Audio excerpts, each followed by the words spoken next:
Bonjour Fleur Pellerin, vous avez accepté d'être la marraine de cette première édition OmniWoman en France. Nous sommes flattés. Pourquoi avez-vous accepté ? Alors, d'abord, je suis aussi flattée que vous m'ayez demandé d'être la marraine de cet événement OmniWoman.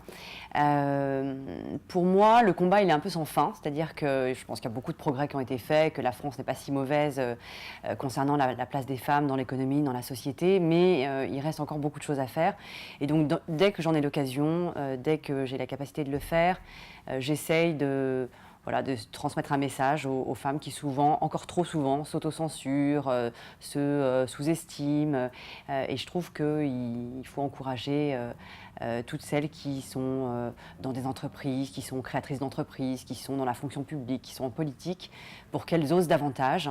Et je pense que pour oser davantage, souvent, il suffit d'avoir un dialogue, une discussion avec quelqu'un qui a eu une expérience auparavant. Et parfois, ça aide à débloquer des portes invisibles ou des obstacles qu'on se met à soi-même. Alors, est-ce que le fait d'être une femme a été plutôt un atout, un handicap dans votre ascension ? Un peu les deux probablement, parce que moi je suis arrivée en politique, même si j'ai un long passé de militante auparavant, je suis arrivée à un moment où c'est vrai que les considérations de diversité, de parité étaient devenues plus importantes, que les candidats, les responsables politiques ne pouvaient plus tellement faire l'impasse dessus, et donc probablement j'en ai bénéficié.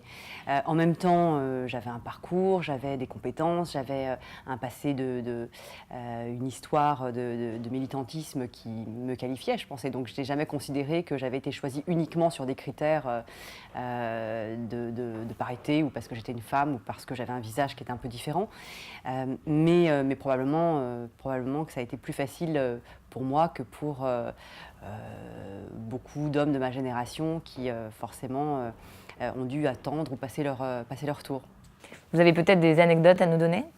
C'est difficile parce qu'en fait, comme je pense que je n'ai pas tellement vécu mon expérience sous le prisme de je suis membre du gouvernement mais je suis avant tout une femme. Enfin, j'ai vraiment vécu cette expérience qui est aussi une forme d'essoreuse en étant pleinement engagée dans la mission que j'avais, dans les fonctions qui m'avaient été confiées, et donc je ne les ai jamais considérées à travers le prisme du genre.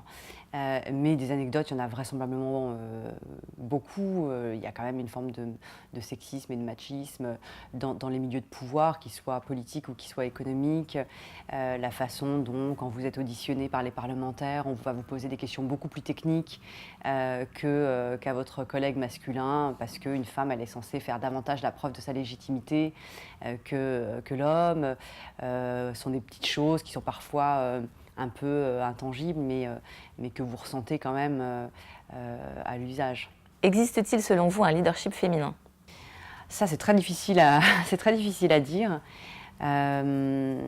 Moi, je vois à peu près dans quel type d'environnement j'aime travailler, et quel type de travail d'équipe ou de coopération me mettent plus à l'aise et me rendent plus efficace, mais je ne sais pas du tout dire si c'est parce que je suis une femme ou pas.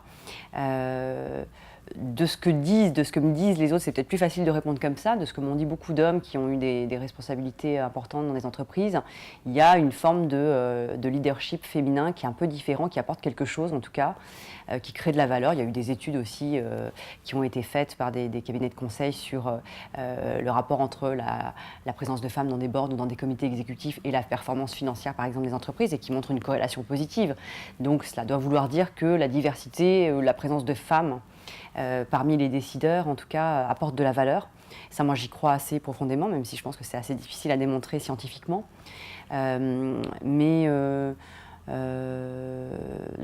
Donc, sur le leadership féminin, je pense qu'il y a peut-être, même si j'aime pas trop généraliser, je pense qu'il y a peut-être plus d'attention portée par les femmes managers aux avis, aux opinions.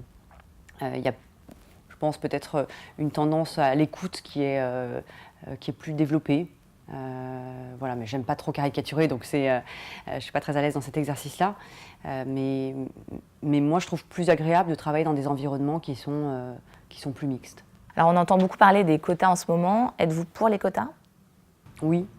Oui, parce que je vois à quel point, finalement, la loi Copé-Zimmermann, par exemple, pour les conseils d'administration, a permis d'avoir un impact finalement rapide sur une situation qui n'évoluait pas beaucoup lorsqu'elle était laissée à la seule volonté des décideurs qui étaient en place. Donc imposer des quotas est parfois un passage un peu obligé pour faire évoluer les choses plus rapidement. J'ai été plutôt défavorable au départ sur le principe, par probablement attachement aux idéaux républicains.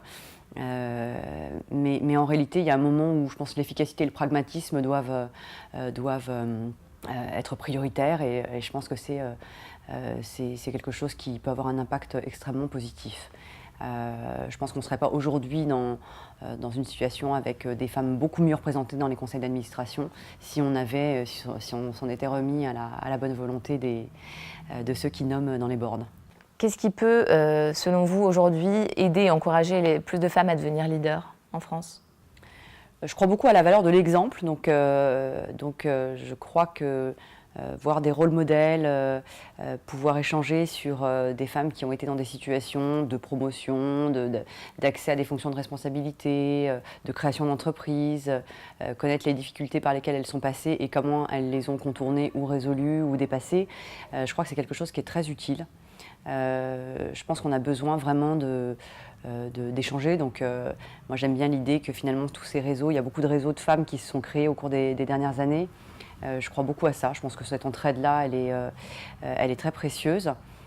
Et la présence de rôle modèle aussi dans l'imaginaire des filles dès l'enfance, à mon avis, est quelque chose de très important, qu'on puisse se projeter dans des carrières scientifiques, dans des carrières de toutes sortes, avec des hauts niveaux de responsabilité.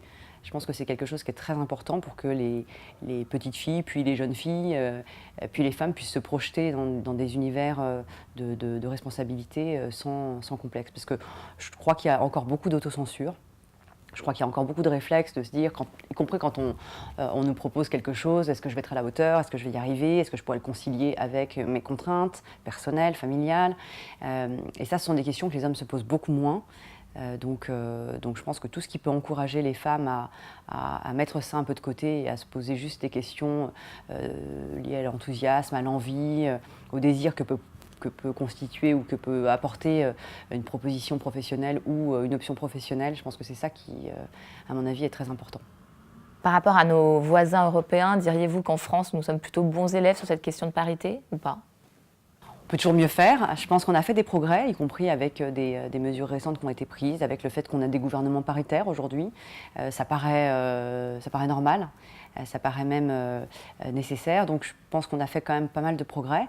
Il en reste à faire dans les comités exécutifs, il en reste à faire lorsqu'on regarde la liste des dirigeants des entreprises du CAC 40. Par exemple, on voit qu'il y a encore quand même très peu de femmes. Mais je crois que ça progresse plutôt dans le bon sens. Moi, je suis dans un univers qui est plutôt celui du numérique où je vois quand même assez peu de femmes, probablement en raison de la faible représentation des filles dans les études d'ingénieurs. Donc il y a encore des progrès à faire. Tout n'est pas à attendre d'ailleurs de l'État, hein. Il y a aussi beaucoup de changements qui doivent s'opérer dans les mentalités, dans les cultures business. Mais je crois qu'on est plutôt des bons élèves. Moi, je vais souvent en Asie. On n'est pas trop mal en France quand même. Et pour finir, avez-vous des conseils à donner aux femmes d'Omnicom, futures leaders, qui vous écoutent en cette première journée de sommet Omni-Woman en France ? Mon conseil, ça serait vraiment même si c'est difficile, parce que c'est un réflexe qu'on peut avoir parfois, mais de ne pas s'interdire d'envisager des choses qui paraissent un peu folles, de ne pas s'auto-censurer, d'éviter d'avoir ce réflexe, est-ce que je vais être capable, est-ce que j'en aurai les compétences ? Aujourd'hui, je crois qu'on est à une époque où l'agilité, donc la capacité d'apprendre tout au long de la vie, ce sont des choses qui sont fondamentales. D'ailleurs, je pense qu'il faut absolument qu'on élève aussi nos enfants, nos filles, nos garçons de cette façon-là, se dire qu'on peut avoir plusieurs vies dans une seule, et je suis bien placée pour vous le dire. Évidemment, ça exige parfois...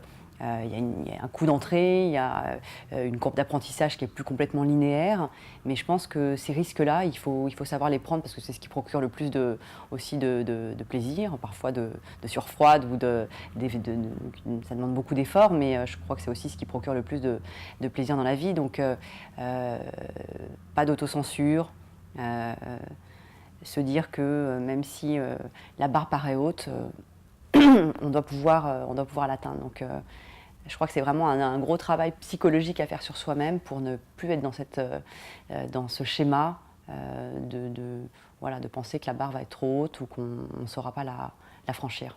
Merci beaucoup, Fleur Pellerin. Merci à vous.